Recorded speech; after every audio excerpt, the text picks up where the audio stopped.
Loyalty programs are fantastically popular with Canadians. Now, for a while, there was a trend among retailers who thought, well, we'll just offer our own program, we'll capture all the data.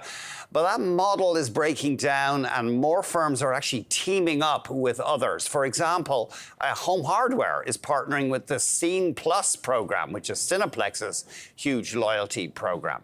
We're joined now by Bruce Winder, retail analyst and president of Bruce Winder Retail. Always great to talk to you, Bruce. Thanks very much for coming on the show. Yeah, thanks for having me on. I appreciate it.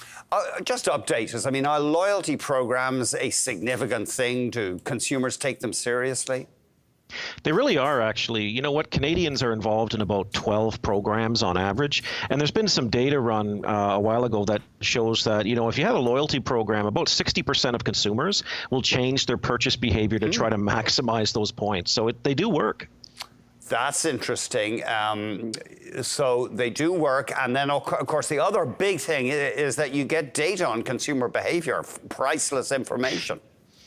Yeah, that's the other thing that, you know, was always coveted is trying to get that data. But I think what's happened now maybe is that companies are saying, you know what, we might be better off being part of a group of companies, a network or a coalition, so that we can understand cross-shopping more. And that's why I think, you know, you see people like Home Hardware jumping on the Scene+ program. And then, you know, earlier we heard about Dollarama testing the Air Miles program. So it seems to be a bit of a trend now.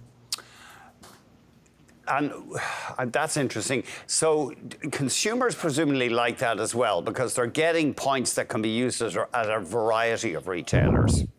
That is the key. I mean, if you have a program and you can't, you know, you don't earn enough points and you don't have the opportunity to use those points, it's a broken program. But if you have a big program with a lot of people in it, you know, you've got, you know, Sobeys and the Scene, you got Cineplex, you got all the different Home Hardware and all the restaurant brands, you can earn a lot easier and quicker, and you can use those across more stores. So, and that's when you reinforce people. That's when loyalty actually works, is when you can earn and burn, so to speak, quickly. One thing I'm curious about, you say Canadians have billions of dollars in unredeemed points, and you say that's a sign of a problem with the programs.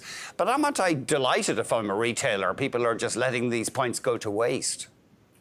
Well, here's the problem. It sounds good on the surface, but when you don't convert those points, it means the program's not working, because it's better off for consumers to go in, get the points, use the points, and then they start the cycle again. They go back and buy again. But if they have all these points stored up, they might not purchase again. It sort of breaks the loop of loyalty when you have all these points that aren't used. I guess you want them coming into the store as well, don't you? Because they'll use the points and they'll probably buy some other stuff as well. Well, that's the benefit of brick and mortar, right? It's nice. I mean, on the Home Hardware one, you can earn both online and in store. But yeah, I mean, retailers, all things equal, love it when customers come to stores, because you're right, they pick up impulse items, right? Which increases the average basket and the average margin. What's popular with consumers? Is cash back big, or travel? Cash back is big. I mean, it used to be always travel and sort of, you know, a side order of other things. But these days, cash back is really big for obvious reasons. Consumers are getting crunched, right, from housing prices, gasoline prices, food prices. So, you know, it's a good way to get some relief is convert some of these points into cash. You know, we were talking there about the unredeemed points, but I think about gift cards. Aren't they notorious that they're very profitable for retailers because people just don't put them in a drawer and don't cash in the darn things? That's right. That's a problem with a lot of gift cards is, you know, you get them, you put it in a drawer, you forget about them, they expire, you know, you may get angry. So sometimes it's easier just to have these programs that you can keep up to date with and that you're more engaged in the program every day versus having a gift card sort of collect dust in a drawer. So PC Optimum, that's said to be the biggest in Canada, roughly 16 million members. Yeah, my understanding is they're really big. Scene, I think, is number 2 from my data at about 13 million, the Scene+ program, so it's massive. And then Air Miles, I think, comes in under 10, like 9 or 10 million members. I always feel Air Miles, is it still a growth story, Air Miles? You see it around, but you don't, is it really a profitable venture, or does it have a critical mass? It has enough retailers? It lost a lot. It used to be a dominant program in Canada about 15 years ago. I used to work there for a year, actually. Great company. But, you know, they fell on hard times. A lot of people left the program to build their own at that point in time. And eventually they had to sell out to BMO, right? So now BMO has deep pockets. They're going to fix it up. And you never know. They might get a little stronger down the road. And just remind us, what is the trend now with fancy credit cards that offer you points? Is there anything new there? Because I know some people have said you're better off with just a plain vanilla low interest rate credit card. Of course, there aren't many of those.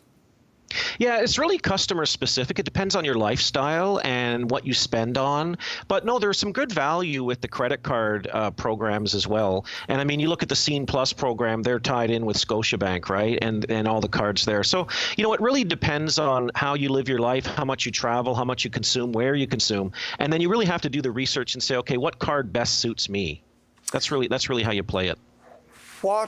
Just leave us with a final thought, Bruce. Everybody says, oh, AI is going to be the future of our business. Is there anything jumping out for you in terms of the impact of artificial intelligence on retail? Oh, yeah, it's definitely going to be a major thing, but we're not there yet. You know, AI still has a lot of work.